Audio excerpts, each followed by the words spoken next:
बहुत समय पहले की बात है। एक राज्य था जिसका नाम था राजगढ़। इस राज्य का राजा राजा वीरसेन बहुत ही न्यायप्रिय और बुद्धिमान था। वो हमेशा अपने राज्य में सत्य, ईमानदारी और धर्म की स्थापना के लिए प्रयास करता था। राजगढ़ में दो व्यक्ति बहुत प्रसिद्ध थे। एक था हरिदास, जिसे लोग ईमानदार हरिदास कहते थे, और दूसरा था कल्लू, जो एक कुख्यात चोर था। जहां हरिदास अपनी सच्चाई और मेहनत से सबका दिल जीतता था, वहीं कल्लू चोरी करके अमीर बनना चाहता था। चोर की चालाकी। कल्लू को हमेशा ये जलन होती थी कि हरिदास गरीब होते हुए भी लोगों का इतना सम्मान कैसे पा गया। उसने ठान लिया कि वो हरिदास की ईमानदारी को झूठा साबित करके उसे बदनाम करेगा।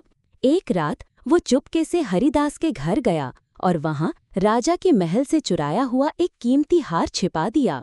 अगली सुबह उसने शोर मचाया, राजा का हार चोरी हो गया है और मुझे शक है कि हरिदास ने चुराया है। राजा वीरसेन ने सिपाहियों को भेजकर हरिदास के घर की तलाशी ली और वही हार वहां मिला। हरिदास बहुत हैरान था। उसने कहा, महाराज, मैंने कुछ नहीं चुराया, कोई मुझे फंसाने की कोशिश कर रहा है। राजा की परीक्षा।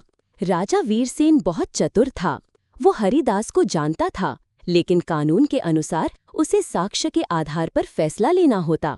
इसलिए राजा ने कहा, हरिदास, अगर तुम निर्दोष हो तो मैं तुम्हें एक अवसर देता हूँ। कल दरबार में तुम और कल्लू दोनों एक कहानी सुनाओगे। एक ऐसी कहानी जिसमें सच्चाई और नैतिकता छिपी हो। जिसकी कहानी सच्चाई और सीख से भरी होगी, वही निर्दोष माना जाएगा।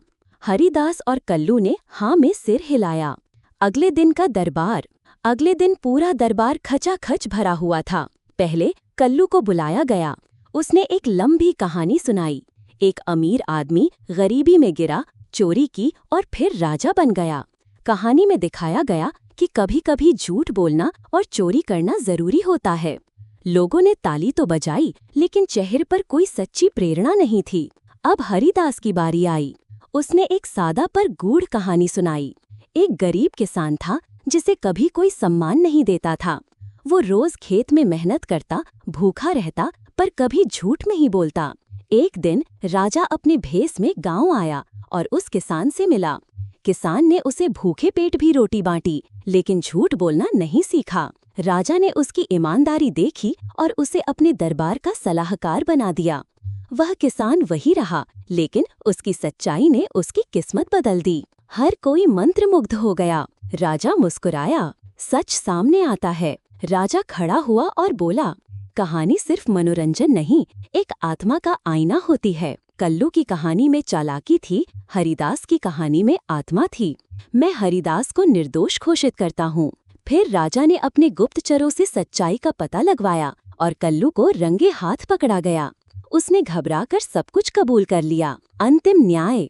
राजा ने कल्लू को सजा दी और हरिदास को अपने मंत्रियों में स्थान दिया। राजा बोला, धोखा भले ही सच को एक बार गिरा दे, लेकिन सच्चाई कभी हारती नहीं। सीख। ईमानदारी और सच्चाई को परखने में समय लग सकता है, लेकिन उसका फल हमेशा मीठा होता है। झूठ और चालाकी से शायद कोई एक बार जीत जाए, लेकिन अंत में हार उसी की होती है।